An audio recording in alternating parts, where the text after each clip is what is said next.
Welcome back to the deep dive. I want to start today with a feeling that I think pretty much everyone listening has felt, at least once. Picture a rubber band. You grab it, you stretch it out, pulling it as far as it can possibly go. You're holding it there, there's all this tension, and then you let go. What happens? Snaps right back. Immediately. Yeah, it goes right back to the shape it started with. And the reason I'm bringing this up is because that is exactly what it feels like when most of us try to change a habit. Think about it. You go on a diet, you white knuckle it for 3 weeks, you lose 10 pounds, and then snap, 6 months later, you're right back where you started. Oh, yeah. Or the sales rep who has a record-breaking month, feels on top of the world, and then the very next month they just tank. They subconsciously pull themselves back to their average. It's the worst feeling because it makes you feel like you're broken. Like no matter how much willpower you use, there's this invisible gravity just pulling you back to normal. It's incredibly frustrating. And usually when that snapback happens, what's the first thing we do? We blame ourselves. We say, I just didn't want it enough. I lack discipline. I'm just lazy. Right. We think it's some kind of character flaw. But the source material we're looking at today argues that willpower actually has very little to do with it. In fact, relying on willpower, that's part of the problem. Which I have to say that takes a lot of pressure off. So today we are diving into a book that is, and this is no exaggeration, basically the grandfather of the entire self-help genre. It's called The New Psycho-Cybernetics by Dr. Maxwell Maltz. A total classic. But I have to be honest, Psycho-Cybernetics sounds like a bad sci-fi movie from the 80s, you know? Like robots taking over the Earth. It does have that retro-futuristic ring to it. The book was originally published in 1960, but don't let the name fool you. This is the foundation. I mean, if you listen to Tony Robbins or Zig Ziglar or Brian Tracy, All of the big names. all of them, they are all standing on the shoulders of Maxwell Maltz. He really wrote the original science of self-improvement. So our mission for this deep dive is to decode that title. We need to figure out what this psycho-cybernetics thing actually is. Because Maltz claims there's a machine inside our minds. He calls it the automatic success mechanism. And if we can learn how to reprogram it, we can stop snapping back like that rubber band. That's the whole goal, to stop fighting your own programming. But before we get to the machine, we have to talk about the author, Dr. Maltz. Because when I first saw his bio, I was confused. I assumed he was a psychologist or maybe a psychiatrist, but he wasn't. No, he wasn't. He was a plastic surgeon. Which seems like a strange leap, doesn't it? From, rhinoplasty to the human soul. Completely. How does a guy fixing noses in the 1950s end up writing a book about psychology? Well, it all came from his patients. Dr. Maltz had this thriving practice in New York. He was treating people who had, physical defects, a large nose, a weak chin, maybe a scar from an accident. And he started noticing a pattern that just didn't make any sense medically. He called it the plastic surgery anomaly. Anomaly. That usually means something isn't working right. Well, in this case, the surgery worked perfectly, but the patient didn't work. See, for a lot of patients, the surgery was like magic. You fix the nose, and suddenly this shy, retiring kid becomes a bold executive. The physical change unlocked their personality. That makes sense. You look better, you feel better. That's what you'd think. But then there were the others. Maltz writes about this one patient he calls the Duchess. She had been terribly shy her whole life, terrified of social situations, all because she had a bump on her nose.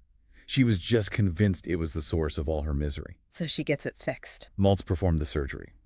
And by his account, it was a masterpiece. He gave her this classic, beautiful profile. But when he took the bandages off, she looked in the mirror. And she didn't react. She didn't want to. She insisted nothing had changed. Wait, what? She's looking in a mirror, the bump is gone. How can she say nothing changed? She admitted the bump was gone physically, but she told Maltz, I don't feel any different. She still acted like the ugly duckling, still couldn't look people in the eye. She had the face of a confident woman, but the personality of the scared girl she used to be. So the hardware changed, but the software was still running the old version. That is a perfect way to put it. And then Maltz saw the opposite extreme. He looked at history, at the German students who used to duel with sabers, and they would get these horrible facial scars. Oh, dueling scars, yeah. Right. Now, physically, that's a disfigurement. But instead of being ashamed, they wore those scars as badges of honor. They walked taller because of the scar. So Maltz realizes that beauty or confidence, it's not actually about the physical reality. It's not about the nose or the scar at all. It led him to his biggest discovery. He realized there is a face of your personality that you can't see in a mirror. He called it the self-image. And this isn't just self-esteem, it's much more mechanical than that. Think of the self-image as an internal thermostat. Okay, let's dig into this thermostat idea because I think this explains the whole rubber band effect. It explains everything. Think about the AC in your house. You set the thermostat to 70 degrees. That is the image the system has of what the temperature should be. Okay. If it gets hot outside and the temperature in the room rises to 75, what happens? The AC kicks on to bring it back down. Automatically. And if it gets cold and drops to 65, the heater kicks on. Yeah. The system works tirelessly to maintain that specific setting. Maltz says your self-image works the exact same way. It sets the limits of what you consider possible or normal for you.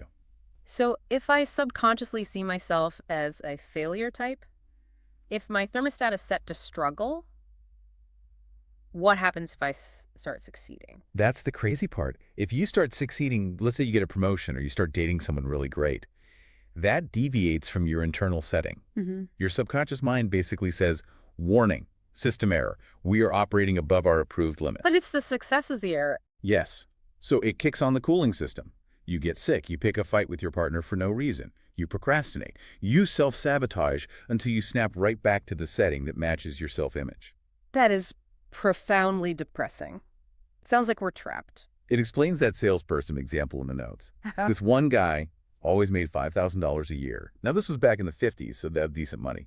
But it didn't matter if he had a booming territory or a terrible one. If he had a great territory, he'd get sick right when he hit $5,000. He literally could not outperform his self-image. Because his thermostat was set to 5,000. If he went to 6,000, he'd feel hot and have to cool down. Exactly. Maltz's whole premise is you cannot outperform your self-image. It is the baseline that your entire personality is built on. If you define yourself as a poor math student, you will find a way to fail the test, even if you know the answers. You have to be true to yourself, even if that self is a failure. Okay, so if we have this thermostat and it's set wrong, how do we change it? Because I don't want to just know why I'm failing. I want to fix it. That brings us to the title of the book, Cybernetics. This is the mechanism for change. Which again sounds like robots. It does, but cybernetics actually comes from a Greek word for steersman, like someone steering a ship. In the mid-20th century, scientists were developing machines that could steer themselves, things like guided missiles. They called this science cybernetics. Maltz realized that the human brain and nervous system function exactly like one of these machines. He called it a servo-mechanism. Now, hang on. Is he saying we are machines? Because that feels a little cold. No, and that's a crucial distinction he makes. He says the human being has a machine that they use. You are the operator. Your brain is the computer. And this machine works on a very specific principle. To understand it, you have to think about a torpedo. Okay, I'm picturing a torpedo in the water. Does the torpedo know exactly where the target is when it launches? I mean, I assume so. I have to know where it's going. Actually, no. The torpedo has a propulsion system and sensors. It just starts moving. If it goes too far to the right, the sensor says, error, of course, and the rudder corrects to the left. If it goes too far left, it corrects to the right. It literally zigzags its way to the target. So it's constantly making mistakes. It is relying on negative feedback to find its way. It gropes its way to the goal by constantly correcting errors. Maltz says humans do the exact same thing. We are built to zigzag.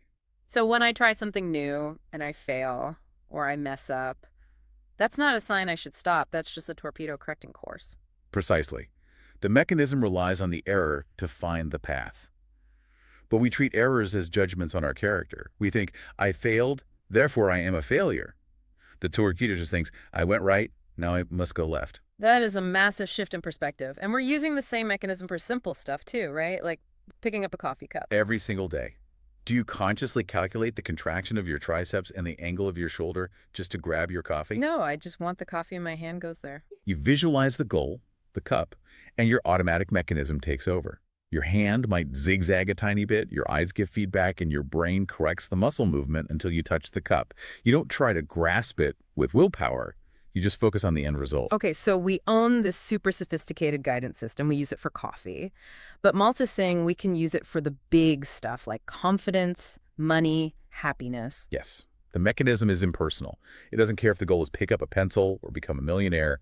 It just needs a clear target. But here's the problem. I can see the coffee cup. I can look at it with my eyes. I can't see a promotion or see myself being confident in a meeting that hasn't happened yet. How do I give the machine a target if it's not physical? The interface for the machine is imagination. Okay, I have to push back here a little. Imagination. That sounds, well, it sounds soft. It sounds like manifesting or just daydreaming. Just imagine it, and it will happen. Is there any actual science here, or is this just positive thinking? That's a fair skepticism.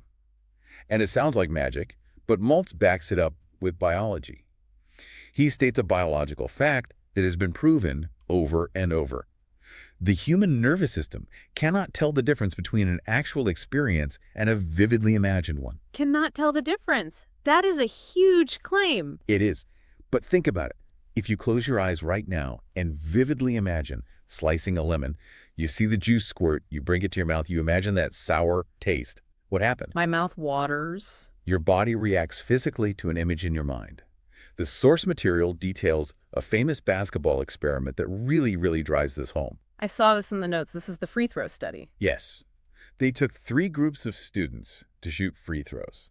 Group 1 practiced physically every day for 20 days. They were on the court, sweating, shooting balls. Okay, standard practice. Group 2 didn't practice at all. They were the control group. Group 3 practiced only in their imagination. They sat in a chair, closed their eyes, and visualized shooting the ball. But, and this is key, if they missed in their mind, they corrected their aim mentally. They felt the ball leave their hands. So group 1 practices physically. Group 3 just sits in a chair. What happened? Well, group 1, the physical practicers, they improved by 24%. Which makes sense. Muscle memory. Group 2 showed no improvement. Also makes sense. But group 3, the ones who never touched a ball for 20 days, they improved by 23%. No way. That is statistically identical to the people who are actually practicing. It's basically the same result because mental practice builds data for the servo-mechanism. It builds new pathways in the brain. But, and this touches on your earlier point about daydreaming, it has to be the right kind of imagination. Yeah, how do you do it? Because I daydream about winning the lottery, but I'm not rich. Maltz calls it the theater of the mind. And most people do this wrong. They see themselves like they're watching a movie screen. Oh, look, there's a tiny version of me over there being successful. That doesn't work. You're saying I need to be in the movie. You need to be the actor, not the audience. You need to be looking out of your own eyes. If you're visualizing that basketball shot, you don't watch yourself shoot. You look at the hoop. You feel the lever of the ball in your hands. You smell the gym floor. You hear the squeak of the sneakers. It has to be sensory. It has to be polysensory. You have to make the simulation so real that your nervous system gets confused and thinks, oh, we're actually doing this. That creates the data. Jack Nicklaus, the golf legend, said he never hit a shot, not even in practice, without watching a mental movie of it first. He felt the swing before he swung. So by doing this theater of the mind, we are essentially resetting the thermostat. We're telling the brain, this is who I am now. I am the guy who makes the shot. Exactly. You are inputting successful data into the machine so that when you get to the real situation, your machine says, oh, I've done this 1,000 times. I know what to do. Okay, this all sounds great. We have a machine, we can program it with imagination. But if the machine is so perfect, why do we have so many glitches? Why do we have these negative self-images in the first place? Because of the glitch we talked about earlier, the thermostat setting. Maltz calls it hypnosis. He argues that most of us are walking around literally hypnotized by false beliefs. Hypnotize, like you are getting sleepy, hypnotized. In a way, yes. Think about what a stage hypnotist does. He tells a big, strong football player, you cannot lift this pencil. It weighs 1,000 pounds. And what happens? The athlete strains, he sweats, his muscles bulge, but he cannot lift the pencil. Because his brain believes it's impossible, so his muscles fight against it. Exactly. The belief overrides the physical reality. Maltz says we do this to ourselves. I'm bad at math. I'm not a creative person. I'm unlovable. These are hypnotic suggestions we've accepted as truth, and they have physical power. There was a story in the notes about a voodoo curse that I thought was just wild. Is that real? It's a true story from Maltz's experience, and it's about a patient named Mr. Russell. It really shows the dark side of this hypnosis. Tell us what happened to him. So, Mr. Russell had a lip operation because he wanted to look good for his girlfriend, but she dumped him anyway. And being very superstitious, she told him she put a voodoo curse on him. Which, rationally, we know is nonsense. Rationally, yes. Yes. But Mr. Russell didn't think rationally. He found a small bump in his mouth shortly after. He became convinced it was the curse. The African bug, he called it. He believed it was eating his vitality. So he psychosomatically made himself sick. It was worse than just feeling sick. Maltz says the man aged 20 years overnight. When he came into the office, his hands were shaking, his eyes were sunken. He was emaciated, he was literally dying. Not because of a bug, but because his servo mechanism was acting on the absolute belief that he was dying. That is terrifying. It just shows how powerful the mind is. But here is the aha moment. Maltz examined him. He saw the bump was just a little scar tissue from the operation, nothing dangerous. He removed it, held it in his hand, and showed Mr. Russell. He said, "Look, it's just a scar. There is no bug." He broke the spell. He dehypnotized him. And Maltz says Mr. Russell grew young again almost instantly. The shaking stopped. The vitality returned to his face. The moment the false belief was broken, the moment the data input changed, the machine corrected course. That is wild. But it makes me wonder, what spells are we under? I mean, nobody's put a voodoo curse on me, but I definitely have things I believe about myself that hold me back. We all do. Yeah. Maltz tells another story about a math student, Dr. Adler. He flunked every math test because a teacher once told him he was dumb in math. He accepted it. He was hypnotized. Then one day, he solved a complicated problem on the board because he misunderstood the question. He thought it was supposed to be easy, so he just did it. He didn't know he couldn't do it, so he did it. Exactly. That moment broke the trance. He realized, wait, I can do math. His grade shot up immediately. The capability was always there. The hypnosis was blocking it. So the actionable advice here is that we have to dehypnotize ourselves, but that feels hard. If I'm stressed out and I'm worried about a presentation and I'm telling myself I'm going to bomb this, how do I actually stop? It's hard to just change your mind. This brings us to the final piece of the puzzle, the role of the conscious mind. Maltz emphasizes that while the machine is automatic, the operator is conscious. He talks about rational thinking and relaxation. He calls the conscious mind the control knob, right? Yes. The job of the conscious mind is to select the target, the what. It is not supposed to do the work, the HLW. The biggest mistake we make is trying to force success with willpower. Maltz calls that jamming the machine. It's like grabbing the steering wheel of a self-driving car and wrestling with it. Exactly. You have to let the machine work. But first, you have to clear out the worry. Maltz uses a great analogy about roulette. A gambling analogy. He says, do your worrying before you place your bet, not after the wheel starts turning. I like that. So do your analysis, make your plan, look at the risks. That's the conscious work. Right. But once you decide, the wheel is spinning. Worrying about the ball won't change where it lands, it just jams your machinery. If you are constantly anxious about the outcome, you are feeding the machine a picture of failure. You're telling the torpedo, don't miss, which forces it to focus on missing. So how do we stop the worry? Because my brain likes to worry even after the wheel is spinning. I can't just turn it off. Maltz suggests a visualization called the lockbox. It sounds simple, but try it. When you make a decision, you visualize taking all your worries, all the what-ifs, and physically putting them into a mental box.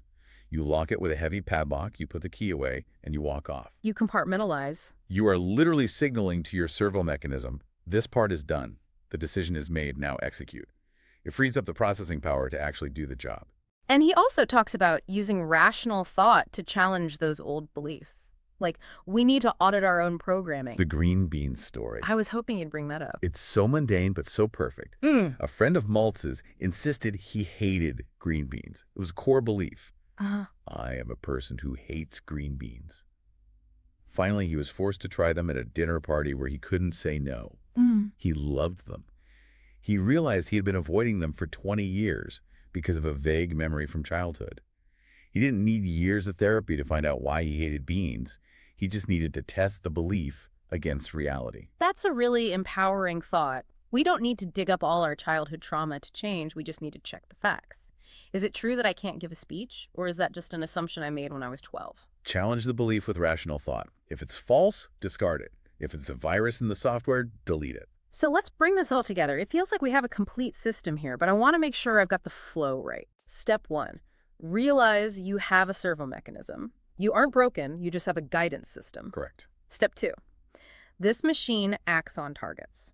And the most important target is your self-image, the thermostat. Yes.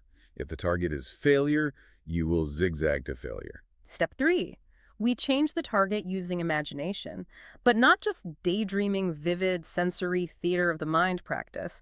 We show the machine what success looks and feels like. We build new data. And step 4, We have to watch out for the viruses, the false beliefs. We have to dehypnotize ourselves by testing our fears against reality and not jamming the machine with worry. That is the essence of Psycho-Cybernetics. It really just boils down to set the target, relax, and let it work. It's funny, the book is over 60 years old, but it feels more relevant now than ever.